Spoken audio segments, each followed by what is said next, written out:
او یو چا چې بیا لږ څه تحریک شروع کړ د پاتې کېدل دغه زوی مسلمان و د خلکو ته په ذهن کې دا ورکړه دا دغه زوی لحاظ کوي چې هغه به موږ ورمړ کړو ختم به کړو نو هغه یې بېرته بیا را روان قصه اوږده ده ما د پیر زبې سره لنډه کړم ډېره اوږده قصه ده دی را روان شو دلته حضرت پیغمبر علیه الصلاة والسلام او صحابه درې سوه دیارلس کسان په دغه کې مهاجر هم شته انصار هم شته او مخکې په بیعت کې د انصارو معاهده دا اخیسته شوې وه چې مدینه منوره کې دننه به تاسې د ما دفاع کوئ جنګ ته به تیار خو د مدینې منورې نه د باندې د دوی نه معاهده نه وه شوې چې تاسې به یې باندې مې ما سره جنګېږئ نو یو علاقې ته چې ورسېد نبي علیه السلام او صحابه کرام هلته هغه وحی د خدای پاک د طرف نه وعدم چې یو به په لاس درکوم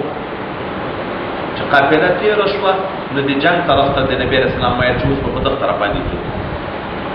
خطبه یې ویله نبي کریم صلی الله علیه وسلم د جهاد دپاره امادګي دپاره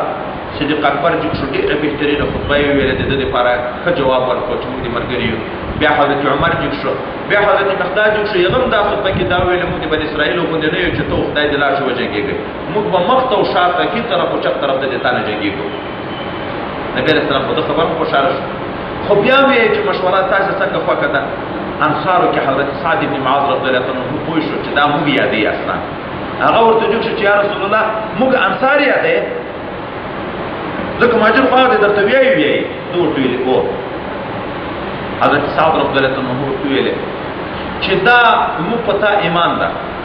کوم دین چې تا موږ ته راوړی ده هغه حق ده د تا په خبر کې د موږ شک او شبهه نشته دا خیال وکړه چې موږ په مدینه منوره کې معاهده کړې هلته به جنګېږو د باندې به نه جنګېږو چې یو وارې به د تا پیغمبري تسلیم کړه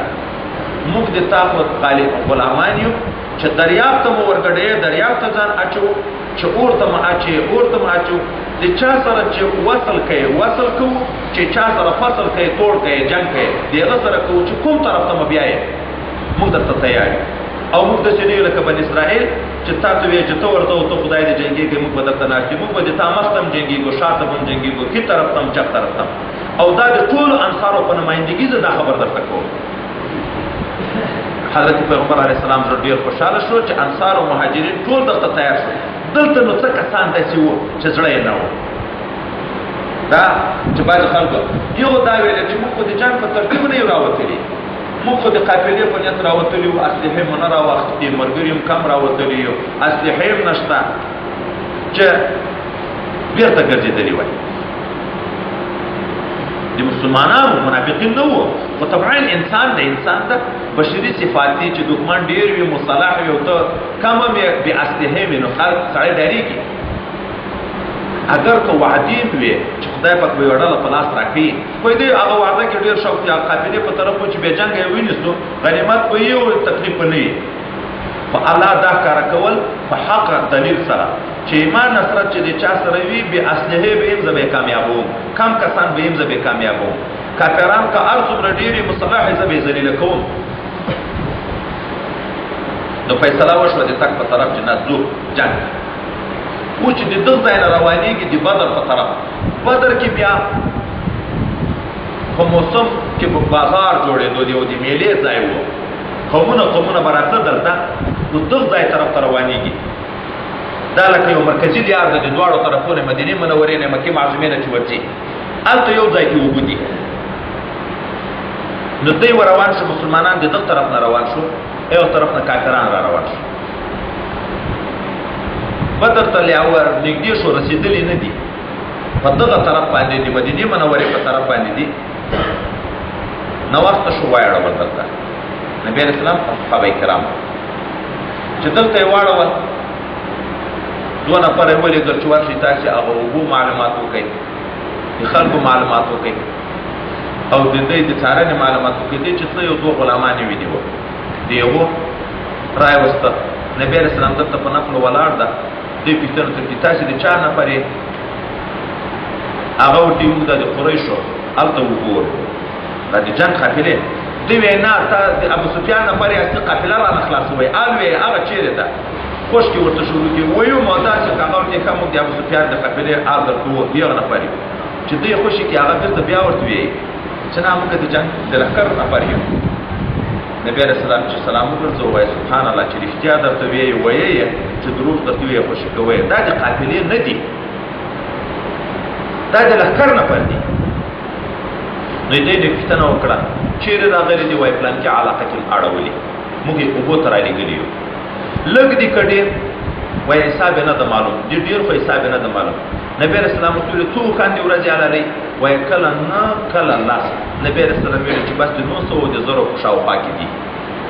دا تجربه تقریبا 100 نفرو ته کفایت کوي نو معلومیږي چې یا به 900 یا 1000 داسې شاوخوا کې دي دا چې معلوم شو پس د هغه نه بیا په دا شپه کې داسې پېښه شوه چې ستړی کې جنابت او احترام هم سړي ته پیدا کېږي صحابو ته احترامونه هم پیدا شول اوبه نه وې د دې سره چې سبا ته ورځي هغه د کفارو د طرف خلک رامخته شو اوبو ځای یې وویني دغه طرف خاوره شګه ده هغه طرف کلکه مځکه ده هغه کلکه مځکه کې یې وواړول اوبو طرف ته هم هغه نږدې شو دی دیم په شګه کې په وچه کې شګه کې سړي پښې هم ننوځي جنگ کې مقابله هم نشي کولی خو د پو جنګ و دلته شیطان وسوسې شروع کړې مسلمانانو ته چې اوس د جنابت په حال کې به مرې بعضې خلک جنوب غسل اوبه نه وې جنابت په حال کې شي چې تا به څه حال وي دغه شګه کې د پښې ننوځي مقابله نشي کړی تا به څه حال وي داسې وسوسې ورته پیدا شي الله تعالی د تسکین دپاره باران چې باران وشو ډنډونه جوړ شو د اوبو شګه په باران کې کلکېږي ځکه کلکه شوه د یوه طرف په مځکه و هغه خټه شوه دلته ډنډونه موجود شو غسلونه مو وشوه لوښي هم ډک کړه اوښان هم اوبه کړه هر څه خدای د متعال برابر کړه چې برابر یې کړه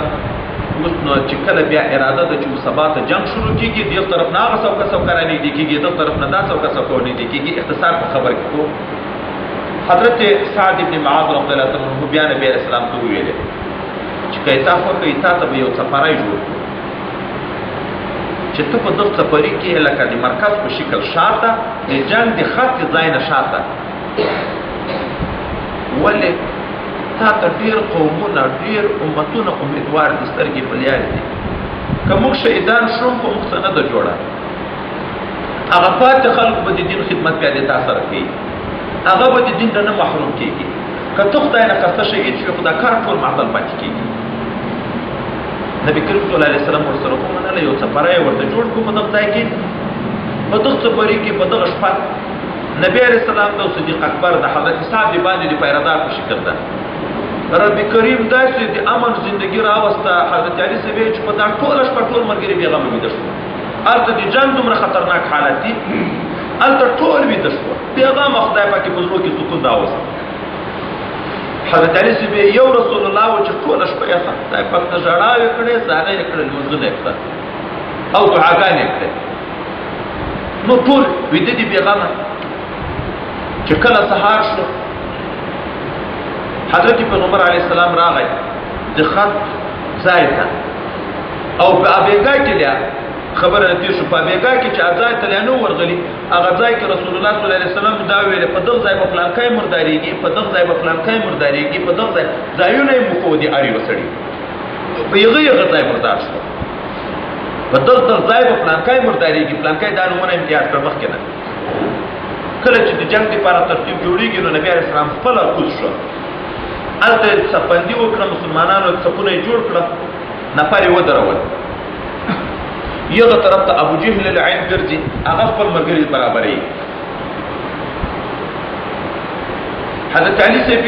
چې نبي علیه السلام چې صفونه برابر کړه بیا راغی دلته په دعا او بنا وکړه دومره دعا یې وکړې چې حتی څادر یې ولوېدو صدیق اکبر ورغی د شان یې غېږ ورکړه چې بس ته دایته مناشده الله تعالی چې کومه وعده در سره کړې پوره کوي د په زاریو کې دا ویلې الله ته چې دا ډله د مسلمانانو لیده ډېره کمه او کفار ډېر چې خدای دغه کنکای جماعت ته تا د دین په کار لګیا ده که دا شهید چې په مخ ته کې به بیا څوک د عبادت ونه کړي الله چې کومې وعدې دې ما سره کړې وې هغه را سره پوره کړي صدیق اکبر ورغی چې بس ته الله یې وعدې در سره پوره کوي حضرت صدیق اکبر چې دا حال ویلې رسول الله پوه شو چې صحابه مطمئن شو د ما په دعاو نو راووت سیهزم الجمع ویولنون دبر دی به شکست خوري دلته مسلمانانو ته حال راغی چې فهر کرز فهري هغه هم د دې د حمایت لپاره را روان ده. دلته ورخطا شو، ډېر ورخطا شو. چې ورخطا شو الله دې طرف نه زیری راغی چې زه به ملایکې در ولېږم د کومک لپاره. یو روایت کې یو ځای کې راغلی، بل ځای کې 3000 راغلی، په بعضې ځای کې 15000 که هغه کرز هم راغی کومک ته 15000 به در ولېږم. حضرت علي رضی الله تعالی عنه وایي چې کله صفونه برابر کړه د نبی کریم صلی الله علیه وسلم په ښي طرف باندې صدیق اکبر ده، په چپ طرف کې زه یم. دا ډلې چې جوړې شوې یو وارې تیزه هوا شروع شوه، داسې تیزه هوا شروع شوه چې حد نه وه، ورکه شوه. بیا تیزه هوا شروع شوه، بیا ورکه شوه، بیا تیزه هوا شروع شوه، بیا ورکه شوه. یو وارې چې تیزه هوا وه، حضرت جبرائیل علیه السلام د زرو ملایکو سره راغی چې نبي علیه السلام مخ ته ودرېده. بیا چې تیزه هوا شروع شوه، حضرت میکائیل علیه السلام د زرو نفرو سره دا راغی د نبي علیه السلام په ښي طرف کې ودرېده. بیا چې را شروع شوه، بیا راغی حضرت اسرافیل علیه السلام سره د زرو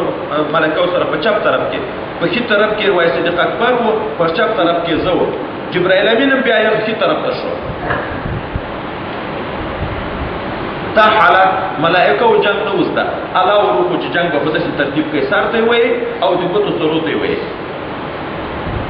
صحابه کرامو د شعار دپاره خپل شیان و. حضرت حمزه رضی الله تعالی عنه دا د شکانه لیشکه دلته په دغه ځای کې ټومبلې وه. دوی خو به مخونه پټول د جنګ په حال کې، خو زغرې به اغوستې. دغه اکثره به داسې و چې سترګې مازې ښکاره کېدې، نو خپل ورګري به نه سره پېژندی کېده. نو یو خو یې پټکي و دی، ملایک هم په یغو پټکیو لباس کې راغله. بل دلته دوی د خپل امتیاز لپاره حضرت حمزه رضی الله عنه دا د شکانه براګه لښتې دی، دا یې دلته چوپ کړې وه. حضرت علي صاحب غالبا زیړې وړۍ دلته ټومبلې وې. دغه شیان به ځان پورې و چې هلته بیا خپل ملګري سره ونه وایي. په دغه حال کې چې صفونه جوړ شوه،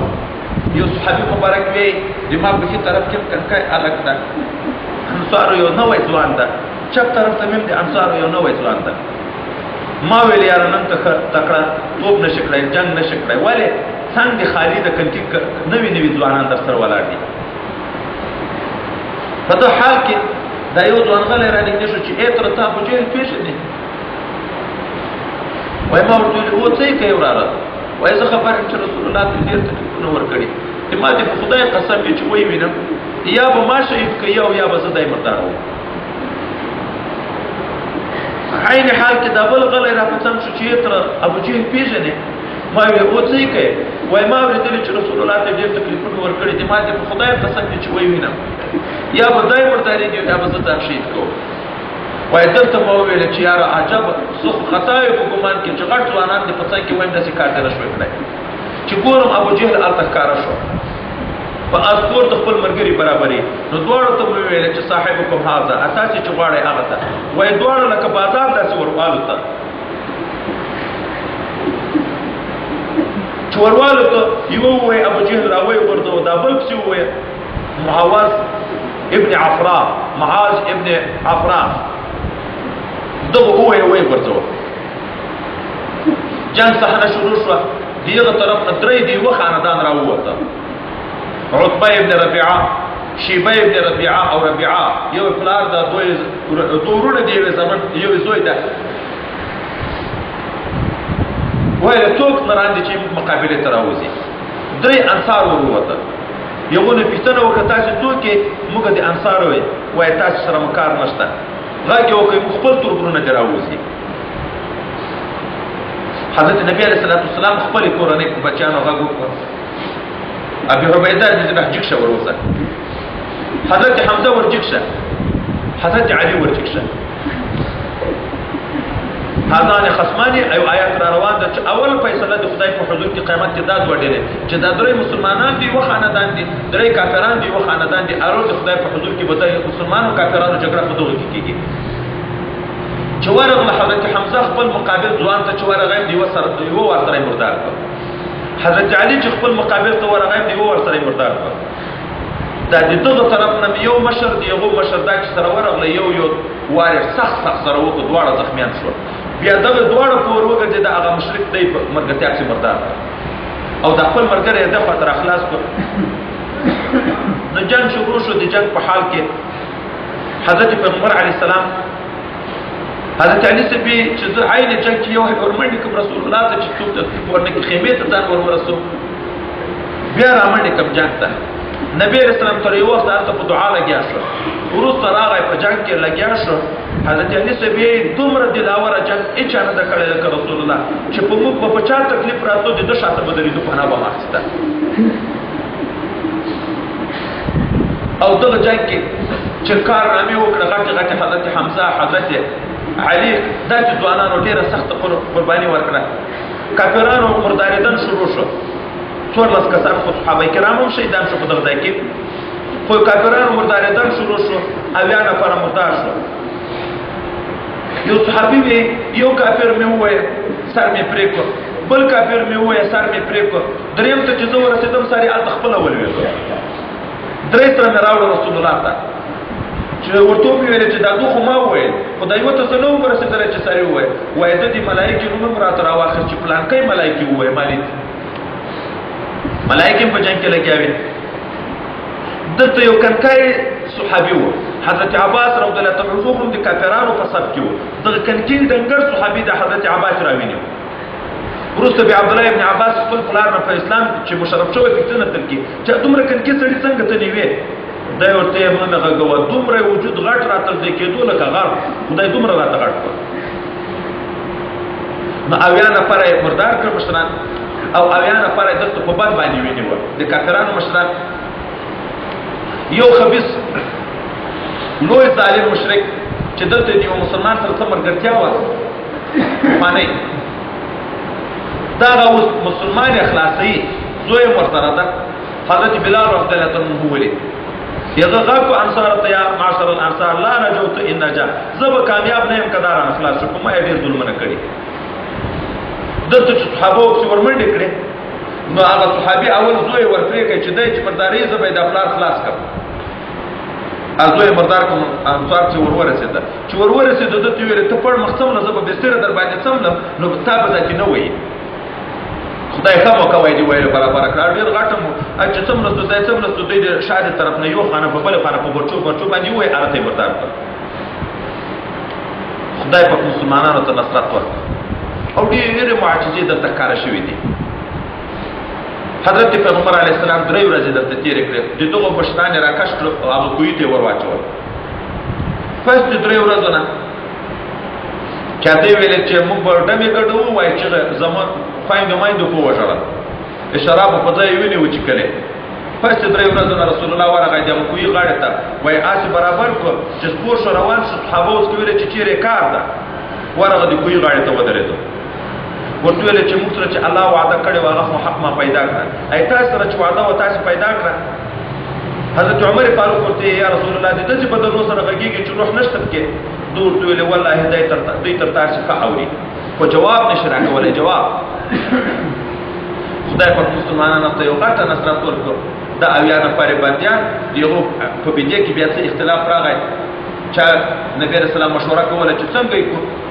صدیق اکبر ورته ویل خپل تربرونه مدي فدیه به واخلو خدای به یا دوی مسلمان کی یا به زمون مسلمان کی او په دې فدیه باندې د جهاد اسباب برابر کړو حضرت عمر راوخت یې ورته ویل چې نه ارسل خپل تربر وسپاره چې مرداري کی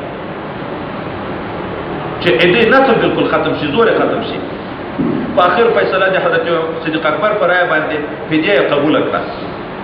او حضرت عباس او راغه دغه د چم فدیه وا ځکه د دم وادي وراره ما د حضرت عقیل رتبه اړه مسلمان شوی دی د نبی رسول الله ته ویل چې زه خو د پټول عمر مجبور کړم دا په دې چې زه دواړه پرې کړم بیا به زه گزاره پچی شي کوم پور وکم نبی رسول الله ته ویل چې والي هغه دنیا دې څکړه چیرې وای چې را روانې دي خپل خدي ام الفضل ته دې چې ویلې چې په پلان کې ځای کې ما 2 روپۍ خاکې دي کله ژوندای راغلم خو کني هغه به ما په اولادې لګیا وای چا درته ویلې وای الله راته ویلې دلته وای د حضرت عباس په یو کول چې مخکې نو مسلمان دلته ویل چې واقعي ته حق پیغمبري چې ما سوا د ما او د خپلې ښځې نه په ده خبره څوک نه و خبر او څوک چې مسلمان مخکې نه و خو اسلام یې پټ و خو به هر تقدیر پې دې د هغو نه م واخیستې بیا یې هغه پرېښوده لاړه طرف د مکې معظمې ته او دغه غنیمتونه بیا د خدای پاک هغه کړه اوس نو الله دې نعمتو یادونه کړي چې هغه د بدر په واقعه کې تاسې ما نصرت کړې ده استغیثون ربکم یاد کړئ هغه وخت چې تاسې دعا کولې استغاثه طلب د کومک وکوه د خپل رب نه فاستجاب لکم الله اجابت وکړو او درته وویلې اني ممیدکم بالف من الملائکه مردفین زه د تاسو کوونکی یم په ملایکو زرو چې یو په بل پسې راکوزېږي وما جعله الله الا بشرا دغه زر ملائکه خدای نه دي ګرځولي مګر یو زیری ولتطمئن به قلوبکم او د دې لپاره چې تاسو زړه په مطمئن شي نور په واقع کې ومن نصر الا من عند الله فمثل طرف دي الله تعالی نه د بل چا د طرف نه ده ان الله عزیز حکیم خدای په غالب او حکیم ذات اذ یغشکم النعاس یاد کې هغه وخت چې واچول الله تعالی په تاسو باندې پریکانی دي خوب امانتا لپاره د امن منه د دې طرفنا وينزل عليكم من السماء ماء او الله نازل کړ په تاسو باندې له طرفه د اسمان او ليطهركم به چې پاکي په تاسو په غوبه باندې ويذهب عنكم رجز الشيطان او لری کې د تاسو نه هغه وسوسه د شیطان هغه پلیتی د شیطان وليربط على قلوبكم او د دې لپاره چې قوت راولي الله تعالی د تاسو په زړه باندې ويثبت به الاقدام او مضبوط کې تاسو باندې او خدای په غوبه سره قدمونه د تاسو چې شګه کې بیان نه وځي اذ يوحي ربك یاد کا هغه وخت وحي وکړه رب دتا الى الملائکه ملائکه وتا اني معكم چې د تاسو سره یم فثبتوا الذين امنوا نو تاسو محکم کړئ هغه کسان چې ایمان راوړي سألقي في قلوب الذين كفروا رعبا زرد چې وروا بچو موږ په زړه دیغه انسانانو کې چې کافران دي دا فضربوا فوق الاعناق وهي بسير په غړې باندې وضربوا منهم كل بنان وهي دې ګوتو سرونه ذلك بانهم شاقوا الله ورسوله تعذاب خدای په کولی ورکی ځکه چې دغه بدبختانو مخالفت کوي دي الله تعالی او د رسول دی الله تعالی ومن يشاقق الله ورسوله او بشک هغه څوک چې مخالفت کوي دي الله تعالی او د رسول دی الله تعالی فان الله شدید العقاب بشک الله د سخت عذاب ورکول چې دم ده ذالکم دغه کفار ته ویل کېږي دغه فذوقوا وتقوا واستغ عذاب وان للكافرين عذاب النار او بشک د کافرانو لپاره عذاب د جهنم ده دغه د دنیا عذاب وای څه او لوی عذاب د جهنم ده یا ایها الذين امنوا اذا کسانو چې تاسو ایمان راوړی اذا لقيتم الذين كفروا کله چې تاسو ملاقات شي دي خلکو سره چې کافران دي صحبا په جنگ کې د ټیر ماټیر په حال کې چې دي هغه ازدحام حالت کې په دغه حال کې څه کوي ولا تولهم الادبار مگر دوی دې ته شاګانې چې ګڼ حال جنگ شروع شي شا مگر دوی شکست باندې خوري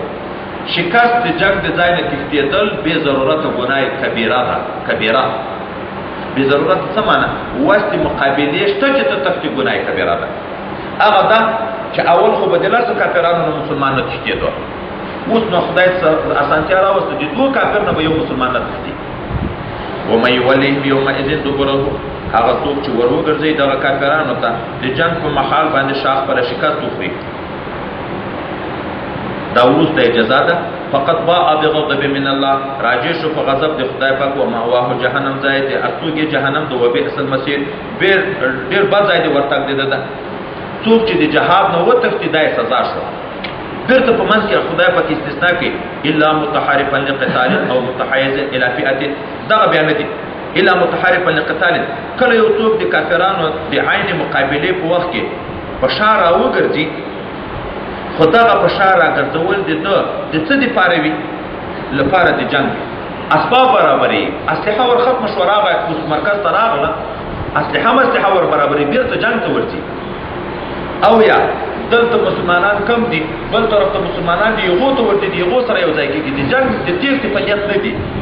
بیرته د جنگ په تدبیر دي یا مرکز ته شاعر راوړي یا نور مسلمانانو ته ورته په دغه خو د خدای غضب نشته او کنه صرف د تیښتې په نیت باندې وي او وسم وی دي مقابله نو بیا په خلکو د خدای عذاب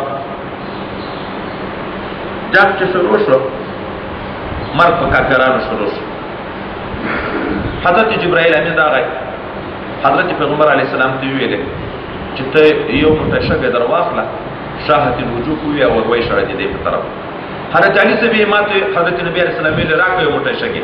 چې ور مکړه نو دوه واخست شاهد الوجوه چې ور وای شړل د زر کسان چې څومره وو دي اړي وسترګې ته شګه ور ورسېده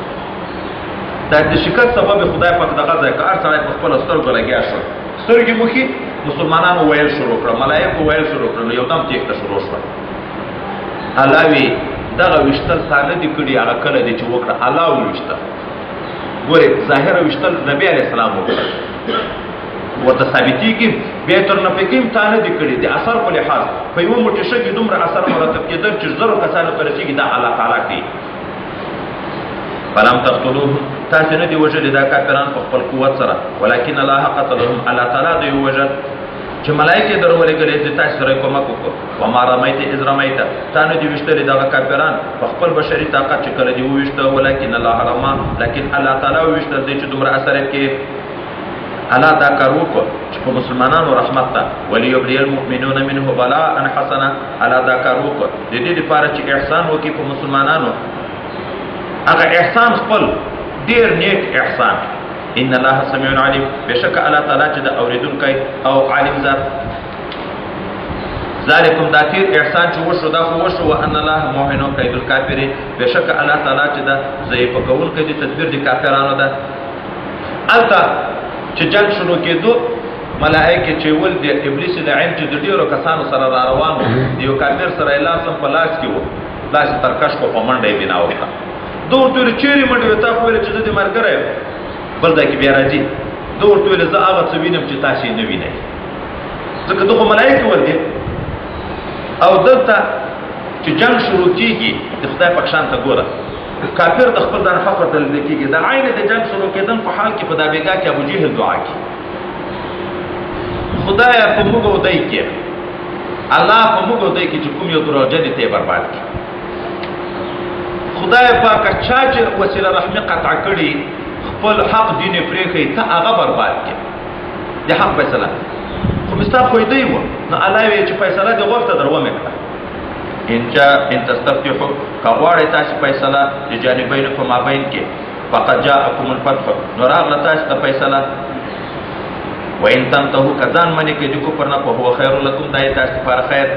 وان تعودوا کبیا تاسو مخالفت کوئ د مسلمانانو مقابله ته نعود موږ بیا کوم مکتب بیا راوګرځو ملائکه به ورته راولي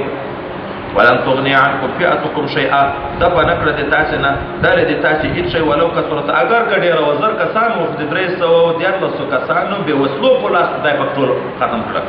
وان الله مع المؤمنين بشک الله د مؤمنینو سره ده یا ایها الذين امنوا یا کسانو چې تاسو ایمان اورئ اطیعوا الله ورسوله اطاعت کې دی الله او د رسول دی الله تعالی ولا تولوا عنه مخمگر دوی د اطاعت الله او د رسولنا وانتم تسمعون حال د چتاسي اورئ قران ولا تكونوا مكي كالذين لك اغبط بخت يهودان قالوا سمعنا وهم لا يسمعون چې موارد او په حق نه اوري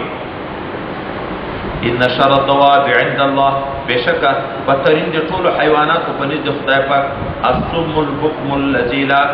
الذين لا يعقلون هغه کانو او ګونګیان دي چې د عقل نه لري شر دواب هغه انسان د دواب په ټول حیوانات کې ویل کېږي خو بدترین دابا هغه ده چې حق اوري خو نه اوري په حق اوري دل سره کون شي تر او حق نه بیانې چې دا کافرانه مستاف دي دا تسلیم بیا بدتر د سپه جهنم ته خدای نه بیي خدای کافران بیا جهنم ته بیي ولو علم الله فيهم خيرا كالله ته معلوم وي په دې کې خیر چې په دې کې خیر شته اسمعهم نو ور اورولې بو په سما قبولي سره خو په دې کې خیر نشته ځکه الله قابلیت نه کوي ولو اسمعهم کبل فرج ک وروای مروي ظاهر یو واره کلمه مو وی لا تولوا وهم معرضون بیرته بیا مخ وګرځي ګرځیدلې به وای دی په دې حال کې چې دې څنګه کول کیو ځکه دا د حادثه ته فطرتي د حق نه ډیروي ګرځانه دي یا ایها الذين امنوا یا کسانو چې تاسو ایمان راوړئ استجیبوا لله تاسو حکم منی دی الله تعالی ولی رسول دی رسول دی الله تعالی اذا دعاکم چې کله تاسو وروبلی لما یحییکم هغه شی ته چې تاسو ژوندۍ کوي الله او رسول مچ د شي ته غواړي چې تاسو ژوندۍ کوي نو یو ته ورځي اجابت کوي منی دغه چې مراد څوک چې ایمان مراد ده چې ایمان ته مو ولی ایمان راوړي او من کان میتن فاحینا پرونو ویله کافر دی مړی حیثیت لري په ایمان سره ژوندۍ کیږي نو چې ایمان ته مقبولي دم ژوند ته وربولي وای منه یو دوم قول دا چې کله مو دربولي جهاد ته اجابت کوي. ولې جهاد سبب د حیات مسلمانانو ده، چې جهاد پرېږدي کافر غالب شي، مسلمانان مو وژني که به نه وژني. هغه شي ته چې ژوندي کوي مو هغه چې ور ومغواړي نو اجابت یې کوئ، قبلوئ یې. واعلموا پوه شئ ان الله یحول بین المرء وقلبه، چې خدای پاک دا ځای لکه هغه مخکې مقلب القلوب کې خبره چې موږ وکړه، مسلمان باید په ډار ډار کې وي. ګورئ نن دی چې موقع شته د جهاد یا د ایمان یا د طاعت، استجیبوا لله یا لما یحییکم، یا مطلق طاعت وای مراده، نیک عبادت مراده، هر عبادت موجب د حیات قلوب د زړه په ژوندی کېږي. خو ګوره نن چې فرصت شته دا کار کا، داسې نه چې خدای نه خسته خدای دې تا او د زړه په مابین کې چې زړه دې واړوي د کفر په طرف باندې، چې ناشکري وکړې، ناشکري او اطاعت کې کمزوري وکړې، کله بیا خدای ناراضه شي نو په زړه دې بیا مهر در ولګوي. ان الله یحول بین المرء وقلبه، بېشکه الله تعالی چې ده هغه پرده کېږي په مابین د انسان او په مابین د زړه د کې، وانه الیه تحشرون، او بېشکه دغه الله تعالی ته به تاسې ټول ورجمع کېږي په ورځ قیامت. دا معنی چې د زړه اختیار د تا نه ده، الله دې تا او د زړه په منځ کې هم کله حائل واقع شي، پرده شي، هغه تا خپل خواهشات بیا بیا ختمي. نو لہذا فاستبقوا الخيرات سارعوا الى مغفرة، نن چې موقع ته کوشش کوه، فرصت ته کوشش کوه، داسې نه که غفلت وکړي او خدای نه خسته خدای نه خسته خدای ناراضه شي، بیا به د زړه واړی، بیا به حق ته نو دغې وجې نه وایي سړی دې په طاعت و بندګي کې کمزوري نه کړي. واتقوا فتنة، او ځان وساتئ د هغه فساد او هغه ګناه نه، لا تصيبن الذين ظلموا، چې د هغې سزا عقوبت نه رسېږي هغه خلکو ته چې ظالمان دي، منکم د تاسې نه خاصتا خاص په قوم کې ګناه کېږي، هغه ګناهګار خلک منې کوی شي نه یې کې منع، نو بیا به وایي عام عذاب راځي. صرف ظالم ته به نه وي، بیا به عام عذاب راځي، بیا به هلته نیک خلک هم دعاوې کوي، دعاوې به بیا نه قبلېږي. نو الله وی د هغو ګناهو نه ځان وساتئ چې د هغه سزا صرف هغه ته نه ده. نو د ځان ساتلو طریقه یې دا ده چې خپل هم ظلم مه کوه، بل ظالم هم ظلم ته مه پرېږده، راګرځوئ. واعلموا پوه شئ ان الله شدید العقاب، بېشکه الله تعالی چې د سخت عذاب ورکولو والا. واذکروا یاد کړئ اذ انتم قلیل، په هغه وخت کې چې تاسې لږ وئ د بدر په وخت کې، مستضعفون ضعیفه کړی شوي وئ، فی الارض په ځمکه کې، تخافون او ویرېدئ ان یتخطفکم الناس، چې خلک مو چور کې چور، مکه معظمه کې بدر کې نه، هلته هغه احتیاط کې چې لږ وئ ضعیف کړی شوي وئ، مغلوب وئ او د خلکو نه ډارېدئ چې سره چور به مو کړي. فآواکم، خدای پاک ځای دې پناه درکړو مدینه منوره، وایدکم بنصره، او کومک یې وکړو د تاسې په نصرت خپل سره لکه په بدر کې، ورزقکم، الله رزق درکړو تاسې ته من الطیبات، د پاکونه لکه غنیمتونه، لعلکم تشکرون، شاید چې تاسې د خدای پاک شکر ادا کړئ. بدر نه چې راوګرځېده تکشیر مخته و شاته ځي، بدر نه چې راوګرځېده نو نبي علیه الصلاة والسلام یهودو ته حال ورکړو چې تاسې اسلام راوړئ، که نه داسې حال به ووي لکه بنو قریظه وته، لکه د بدر د خلکو د مشرکینو. یو مخالفت وکړه، چې مخالفت یې وکړو مسلمانان چې ورووته محاصره یې کړه، څو شپې دا محاصره جاري وه جاري وه، اخر هغه په ځان وډار شو. نو د صلح وړاندیز یې وکړو. نبي علیه الصلاة والسلام مخکې یو وارې د بنو نذیرو سره صلح کړې وه، هلته داسې صلح کړې وه چې وطن پرېږدئ، یو بار شی در سره ایسئ نور به پاتې. بنو نذیر یې په هغسې صلح ایستلي وو. بنو قریظه هم درته داسې وویلې چې موږ سره هم که هغسې صلح وشي. نبي علیه السلام ورته ویلې نه، تاسې به کامل اختیار وي، بیا به پس هغه نه موږ چې څه در سره کړه، داسې تسلیمي کوي. آخر هغه د بنو نذیر سره عبدالله ابن ابی ابن سلول چې رئیس منافقین و حلیف و، هغه جوړه یغه کړې وه. د دغه بنو قریظه سره حضرت سعد ابن معاذ پخوا حلیف و، پخوا نو دوی خیال شو چې هغه به هم د موږ دپاره داسې طرفی وکړي. نبي علیه السلام ورته وویلې چې د سعد ابن معاذ حکم ته که غاړه ږدی بسې ده. دوی ابولبابه رضی الله تعالی عنه چې کور بچیان مال یې په دغه بنو قریظه کې وو، وویل چې موږ ته هغه راولېږه چې یو وارې د یو سره مشوره وکړو، که یغه راته خوښه کړه صحیح ده. حضرت ابولبابه رضی الله عنه ورولېږه نبي علیه السلام. دی چې وایي حضرت ابولبابه ولید ښځې او نر چغې بغارې ژړا ورته شروع کړې، خو ډار ده راغله ده ته او ورته ویل څه وکړو موږ د حضرت سعد ابن معاذ فیصلې ته غاړه کېږدو ابو لبابه رضی الله عنه ورته ویل او په دلته لاس ورته داسې دا معنی چې هغه مو وژني دی حضرت ابو لبابه رضی الله عنه ویل چې پښه مې نه وه اخیستې د ځای نه پوه شوم چې د خدای د رسول سره مې خیانت وکړ ځکه په دغه معنا چې کې چې غاړه چې وژني خو دا معنا چې ما ګدې غاړه نو د دغه ځای نه په ژړا بنا وکړه بېرته رسول الله ته هم ورنغی چې آر وربي لیارې بدله کړه په بله لیار لاړ مدینې منورې جومات ته ننوت نن هم هلته یو مټه ده اسطوانة توبه د توبې مټه او اسطوانة ابو لبابه هم پرې کړي دي په دغه مټه پورې ځان وتړو په ژړا یې بنا وکړه چې قسم ده که نه څه وخورم نه څه وچکم چې تر څو مې خدای توبه نه یې قبوله کړې حضرت نبي علیه السلام پوښتنه وکړه خاص معلوم شو چې هغه سید د حضرت سعد حکم ته غاړه کېږي ابو لبابه څه شو ویل هغه خو داسې هلته ځان په مټه پورې تړلی دی ژاړي چې ما خیانت وکړو چې تر څو مې توبه نه یې قبوله شوې نو زه ځان خلاصوم رسول الله صلی الله علیه وسلم ویل که دی ما ته راغلی وای توبه یې ایستلی وای نو ما به شفاعت کړی و خدای پاک به توبه زر قبوله وه چې دی ما ته رانغی خپله یې ځان وتړو نو زه هم کار نه لرم چې تر څو یې الله توبه نه یې قبوله کړې اوه شپې ورځې شی نه خوړه اوومه شپه بېهوښه پرېوت خدای پاک حکم د توبې نازل کړو الله یې توبه قبوله کړه هلته چې دغه بنو قریظه د سعد ابن معاذ فیصلې ته کېښود سعد ابن معاذ د خندق په واقعه کې زخمي شوی و په دغه لاس مدینې منورې په جومات کې په یو خیمه کې اوسېدو لاس یې پړسېدلی الله ته یې زارۍ هم کړې وې چې خدای پاکه زه خو ما خو ارمان دا و چې د قریشو سره ډېر جنګونه وکړم چې د نبي علیه السلام سره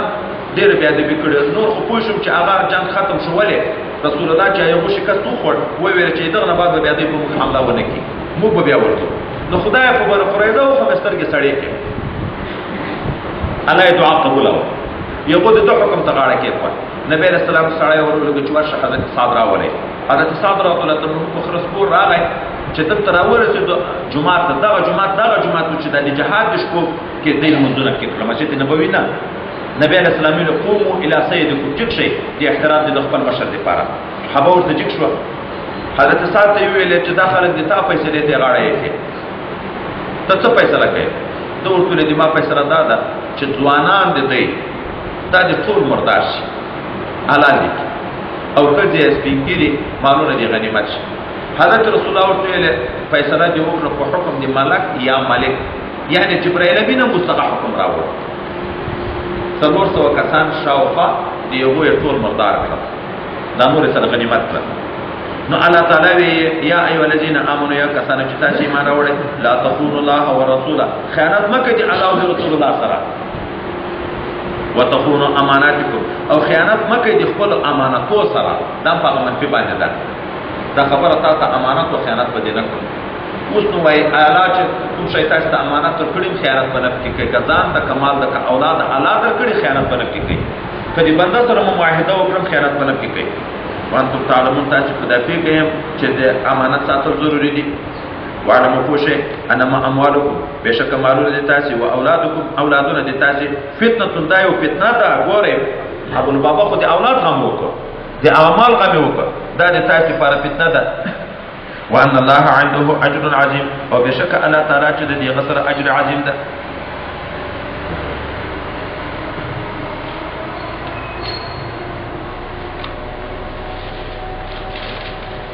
يا أيها الذين آمنوا إن تتقوا الله يجعل لكم فرقانا ويكفر عنكم سيئاتكم ويغفر لكم والله ذو الفضل العظيم يا أيها الذين آمنوا إيه كسانو چې تاسو ایمان راوړئ إن تتقوا الله که تاسو پرهیزګاري وکړئ وویریږئ د الله تعالی نه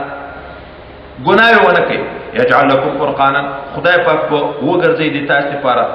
فیصله د حق او د باطل په مابین کې ويكفر عنكم سيئاتكم لربك دتاس نغناوي دتاس ويغفر لكم مغفرت هو کې تاسو لره والله ذو الفضل العظیم خدای په خاوند فضل وي کدی الله نو وډا شي ګنا ونه کې يجعل لكم فرقانا الله بتاس لره یو فارق شی وګرځي هغه شی ده وای نور دی باطل ده زړه کې به الله د نور پیدا کی چې حق او باطل به پیژنې لکه وای رسول الله صلی الله علیه وسلم اتقوا فراست المؤمن فانه ينظر بنور الله د مسلمان د کشف نه ځان وساته ا د خدای په نور ګوري د تا په زړه خدای علم ورکړي رسول الله صلی الله علیه وسلم استفت قلبك وان افتاك المفتيون یو خبره کې شک ته پیدا شو د ځړه نه فتوا ورکه اگر کوم لاین درته چې روا ده خو چې زړه دې نه مني اکار بنه کوي ولې دا وای کوم څه مراد ده زړه دې متقین انسانان مراد ده چې په اصطلاح تصوف وای دغه تعبیر په کشف کوي د خدای نه وډه ش تقوا ورکه ګناوي پرېږده الله به کشف درته پیدا کوي کشف حق او باطل به پیژنې نیک خلک او بد خلک به بیا په پیژنې بیا که صریح حکم نو معلومم د تجربه مفتی شي درته د ګناونه به راساتي دع ما یریبک الی ما لا یریبک چې شک درته پیدا کېدو اکار به ذاتي نه کی ولې زړه دې الله په نور به ته ګوري وای دې هم کړو بک مکه معظمه چې نبی علیه الصلاۃ والسلام موجود وو یو ورځ کافرانو په خپل منځ کې سره ویل چې دا سړی ورځ په ورځ ترقی کوي څو وخت دا خبره وکړه کله چې د مدینه منورې انصارو بیعت وکړو د هجرت ځای پیدا شو مسلمانان روان شو مدینه منورې ته فاواکم نو مخکې چې ذکر شو دلته دی وای وډا شو چې د سړی د باندې مرکز پیدا کړ د باندې د مکې نه مرګري پیدا کړ سبب دا مشکل وي چې د باندې نه خلک په باندې حمله کوي نو درته اوس دغه تکبیر جوړ دی چې دا خبره وکړه نو دا قومي مشران به راوغواړو چې څه وکړو ابلیس چې لعین دی او نجدي په شکر سپینګیری ځان جوړ کړ دی چې دارالندوې ته راغله د مشورې ځای ته دلته کېناسته دا یې یو غټ مجسم سپینګیری ودرېدو څوک یې زه د نجد د قوم یو سپینګیری یم زه خبر یم چې د دغه سړي په باب کې تاسې څه مشوره کوي نو زه هم راغلم مشورې ته چې زه هم در سره شریک شم په مشوره کې راځه دلته چې سره جمع شو نو مشوره شروع شو چې اوس د دغه سره څه کوو یو د دغه مشرکینو سردار ویلې چې بندي به کو په یوه کوټه کې تر څو د ده حال داسې شي لکه د پخوانیو شاعرانو العیاذ بالله دی په شاعر بالا لکه نابغه چې مړ شو پلانکای چې مړ شو دا بندیخانه کې به دی مړ شي غم نه خلاص یا خلکو تعلقات به نه وي ورسره چې نور دعوتونه وچلوي ابلیس لعین ورته یې چې نه دا چندو مشوره نه ده ولې تاسې د ده ملګري نه دي لیدلي چې په ده ځان قربانوي سبب یې د باندې نه حمله در باندې کړي بندیخانه به ماتې د نه به ولوي یو بل سړي ویلې چې د وطن نه به یې وشړو د مکې معظمې نه به یې وباسو وبې شړو موږ به ذاتي ضبط خپل تر بېغمه یو ده ورته ویل نه دا هم چندو مشوره نه ده ولې تاسې د ده خوږو پستو خبرو ته نه ګورئ دا که د باندې شي اوس ویل تاسې مقابل یې په دغه خوږو خبرو چې خلکو ته دعوت شروع کړي د باندې به ډلې درته جوړې کړي بیا به په تاسې حمله کوي ختم وکړي ابو جهل لعین ورته ویل زه یوه خبر کم خو بله مشوره زه نه منم داسې مشوره ده وایي کومه وایي د ما دا مشوره ده د قریش چې څو طایفې دي د هرې طایفې د یو مضبوط ځوان راشي او یوه تیره توره دې په لاس وي دا ټول دې په ګډه راشي ده ته او په یوه وار دا تورې ورخلاصې کړي چې په یوه ځای شهید کړي د ده پور به په ټولو قریشو کې تیت شي د ده بني هاشم کورنۍ د ټولو قریشو سره ذاتي بدي نه شي کړی نو جوړه به وکړي صلح دیت به وغواړي ښه ډېرې روپۍ به ورکړي خو ټول قوم به ورته وخته شو ابلیس لعین دا سمه رایه ده دوی دا مشوره وکړه نن شپه به ورځو ځوانان به راټول کړي توره به یې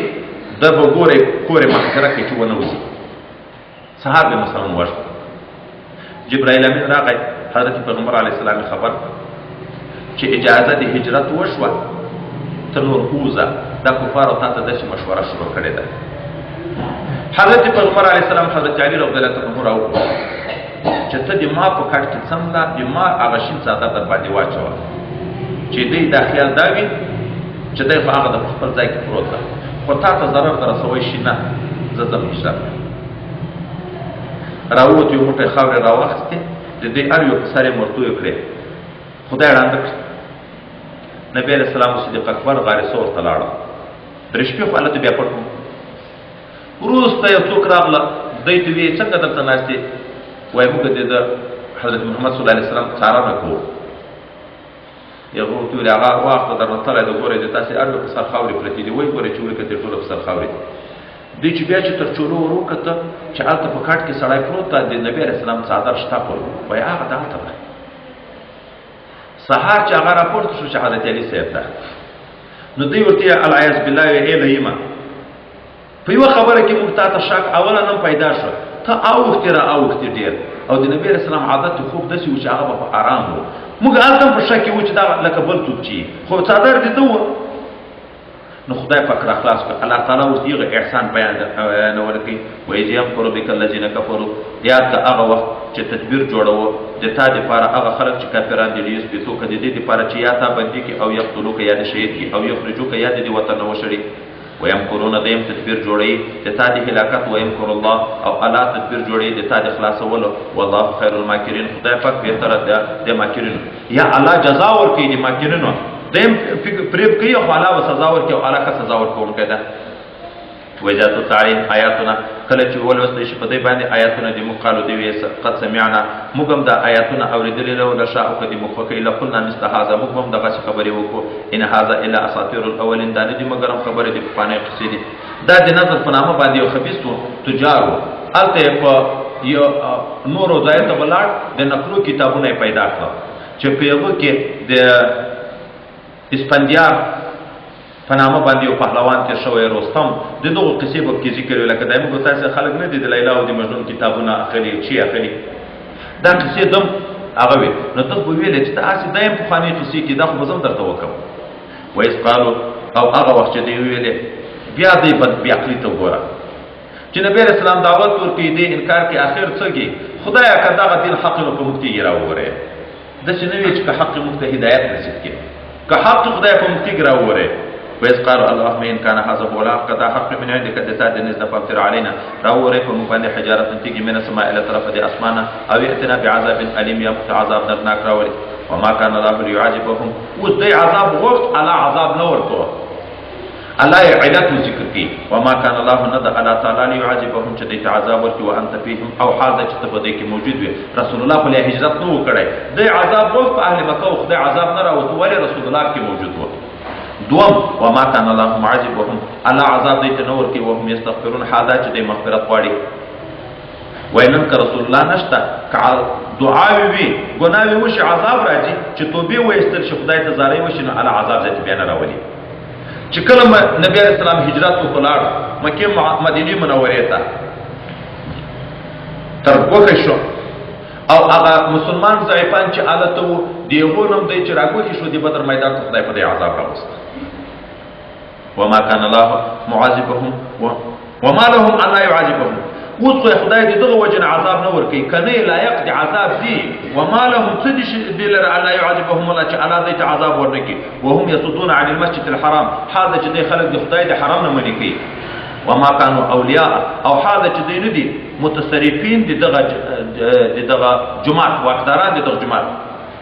ندي ان اولیاءه ندي متصرفین د جماعت الى المتقون په واقع کې متقین انسانان دي ولكن اکثرهم لا يعلمون اکثر د علم نه لري وما كان صلاتهم نو المسجد عند البيت فند بيت الا مكاء وتصديه دې بدبختانو هم توافق کړه دائم یو عبادت په لوس بګرځیدا شپیل کې به ویل تاړې به کول دا عبادت پاره نو علاوه د دې عبادت نه د صلات عند البيت الا مكاء شپیل کې دي وتصديه او لاس تکونه دي وثنو علاوه فذوق العذاب وتقي عذاب ما كنتم تكفرون سبب دی چې تاسو کفر کوو ان الذين كفروا بشکا کسان چې کافران دي ينفقون اموالهم هغه خپل مالونه لګیلی یصد عن سبیل الله چې خلق د خدای دی لارې منې کې لکه بدر کې چې تو نفر ذمہ واخته چې خرچه ټول موږ پرې کوو فسينفقونها زرد علی وخو به لګی ثم تكون عليهم حسره د خپل دنیا په دې افسوس وي ثم يغلبون بیا به مغلوبون وي دنیا هم تللی آخرت هم برباد والذین کفروا الى جهنم یحشرون هغه خلک چې کافران دي جهنم ته به ورجمع کیږي دا الله دا کار وکړ چې په دنیا کې عذاب راوست مسلمان او کافر سره جدا کړ لیمیز الله الخبيث من الطيب دې لپاره چې بیل کې الله تعالی ناپاک چې کافر دې پاک نه چې مسلمان ده ويجعل الخبيث بعضه على بعض او ګرځي ناپاک لاندې باج د سیره په بعضو په یو کوم جميع ټول سره جمع کی فیجعله فی جهنم به په جهنم کې وګرځي اولئک هم الخاسرون دغه خلک چې دی هغه تاوانیان دي بس ترکو سپاره ته ورسېدو